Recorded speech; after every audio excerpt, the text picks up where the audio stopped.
Bismillah, alhamdulillah, wassalatu wassalam ala rasulillah, la haula wa la quwata illa billah. Amma yang terhormat Bapak Ibu Dewan Juri, semoga Allah panjangkan umurnya, sehatkan jasad dan rohaninya, serta dilancarkan rezekinya. Amin ya Allah ya Rabbal Alamin. Serta teman-teman yang dimuliakan oleh Allah. Pertama-tama, marilah kita panjatkan puji dan syukur kita kehadirat Allah Subhanahu wa Ta'ala yang telah memberikan berbagai nikmat yang tiada tara. Salawat dan salam semoga tercurahkan kepada Habibana wa Nabiyana wa Rasulana wa Maulana Muhammad sallallahu alaihi wasallam. Beliau mempunyai akhlak dan budi pekerti yang sangat mudah. Beliau berhasil mengubah tanah Arab yang tadinya jahiliyah menjadi penuh berkah. Beliau selalu mengajak tanpa mengejek. Beliau selalu mencari solusi, bukan mencari simpati. Bahkan beliau selalu merangkul, tidak pernah memukul. Sebelumnya, perkenankanlah saya di sini untuk membawakan pidato yang berjudul Meneladani Akhlak Rasulullah Sallallahu Alaihi Wasallam. Setelah kewafatannya kurang lebih 1400 tahun yang lalu, namun harumnya Nabi Muhammad masih semerbak, lebih semerbaknya kasturi. Apalagi dalam tradisi di Indonesia, peringatan Maulid Nabi dilakukan hingga berbulan-bulan. Peringatan Maulid Nabi berarti memperingati kelahiran Sayyidina Muhammad dan menjadikan teladan baik dalam berbagai aspek kehidupan. Penting bagi kita untuk selalu mengingatkan tentang akhlak Nabi Muhammad Sallallahu Alaihi Wasallam. Rasulullah Sallallahu Alaihi Wasallam adalah figur manusia pilihan, Al-Mustafa Al-Mukhtar, dan beliau adalah teladan bagi semua manusia. Rasulullah Sallallahu Alaihi Wasallam dilahirkan di Jazirah Arab di masa zaman jahiliyah, dan beliau berhasil membawa masyarakat Arab kepada zaman masa yang terang benderang, min al-zulmat ila nur, penuh dengan penghormatan, kasih sayang, persaudaraan, dan persatuan. Hadirin hadirat yang dimuliakan Allah. Mengapa kita harus meneladani akhlak Rasulullah Sallallahu Alaihi Wasallam? Jawabannya jelas. Sebagaimana disebutkan dalam hadis yang bersumber dari sahabat Anas radhiyallahu anhu. Karena Rasulullah Sallallahu Alaihi Wasallam ahsanun nasi kulluhum. Rasulullah Sallallahu Alaihi Wasallam adalah manusia yang terbaik di umat. Hadis riwayat Bukhari, Muslim, dan Ashabus Sunan wal Musnad. Oleh karena itu, kita harus dan sangat perlu untuk meneladani akhlak Rasulullah Sallallahu Alaihi Wasallam. Apalagi di masa kita hari ini, akhir zaman yang begitu memprihatinkan, sangat butuh dengan sosok panutan. Bagi kita umat Islam, tiada lain dan tiada bukan. Panutan kita adalah Rasulullah Sallallahu Alaihi Wasallam. Rasulullah Sallallahu Alaihi Wasallam telah memberikan teladan yang baik. Di antaranya perlu dikemukakan 5 contoh konkret. Pertama, memenuhi panggilan atau permintaan dengan sikap yang baik. Dalam sebuah hadis yang bersumber dari Sayyidah Aisyah radhiyallahu anha, bahwa tidaklah ada seorang pun yang lebih baik menjadi pemimpinnya kecuali Rasulullah Sallallahu Alaihi Wasallam. Tidak ada satu orang pun dari sahabat-sahabat beliau dan tidak pula dari keluarga beliau yang memanggil beliau kecuali beliau mengatakan labbaik, baik, dipenuhi panggilan. Oleh karena itulah Allah Subhanahu wa Ta'ala menurunkan firman-Nya yang berupa A'udzu billahi minasyaitonir rajim. Bismillahirrahmanirrahim. Wa innaka la'ala khuluqin 'adzim. Yang artinya, sungguh kau benar-benar berbudi pekerti yang Quran surat Al-Quran ayat 4. Disebutkan oleh Ummul Mukminin ketika ia ditanya oleh Yazid bin Thabit, apa akhlak Rasulullah Sallallahu Alaihi Wasallam? Maka ia menjawab, akhlak Rasulullah Sallallahu Alaihi Wasallam adalah Al-Quran. Kemudian ia disuruh untuk membaca surat Al-Mu'minun ayat 1 sampai 5. yang menunjukkan dengan akhlak Rasulullah SAW. Hadis riwayat Bukhari, Al-Hakim, Al-Baihaqi, dan Al-Nasai. Kedua, murah senyum.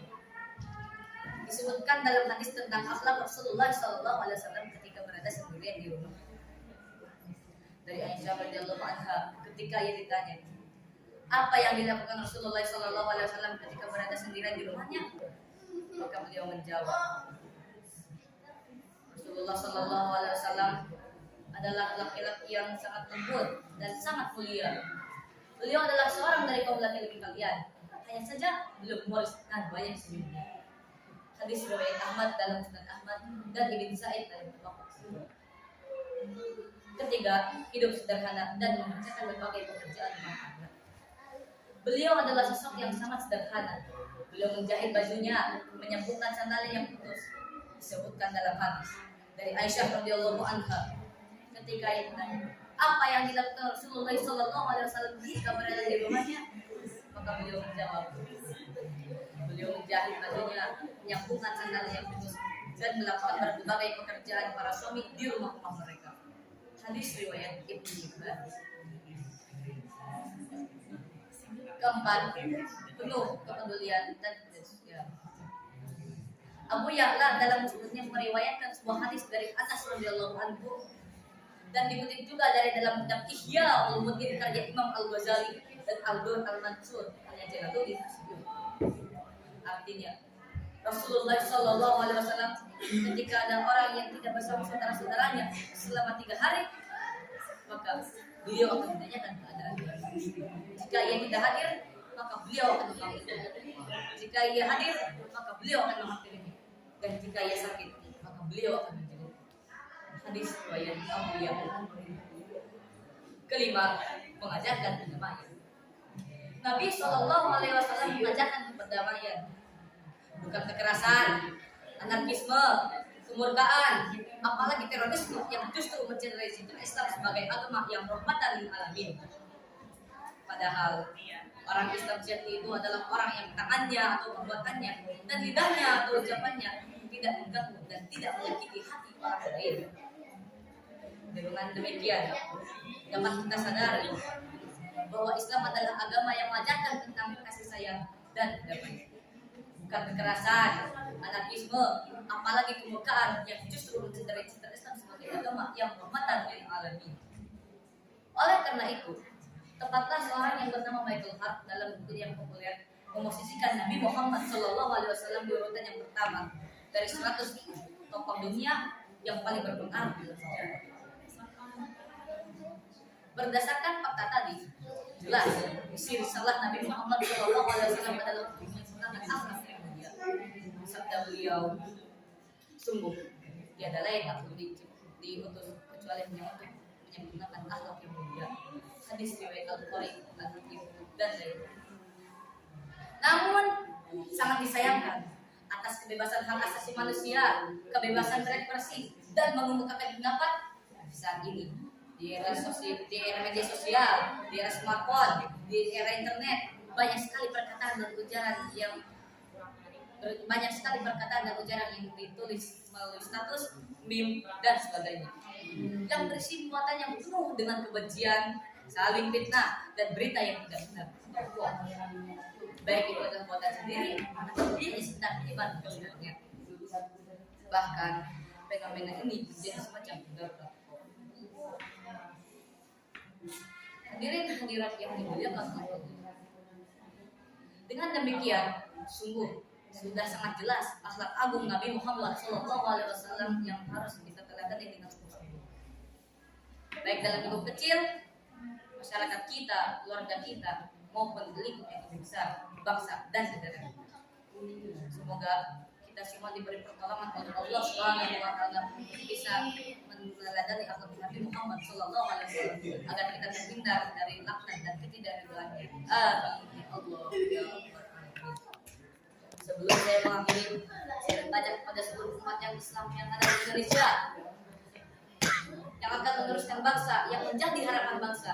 Marilah kita contoh akhlak Nabi Muhammad SAW, karena dengan mencontohnya itu adalah cinta kita kepada sementara kau sudah cinta, maka tunggu kabar baik yang dilakukan. Berdasarkan hadis Nabi Muhammad SAW, almarhum man ahabba. Seseorang akan bersama orang yang dicintainya. Maka bila sudah apa yang saya sampaikan, mohon maaf bila ada kesalahan dan kehilafan. Terima kasih atas perhatiannya. Wassalamualaikum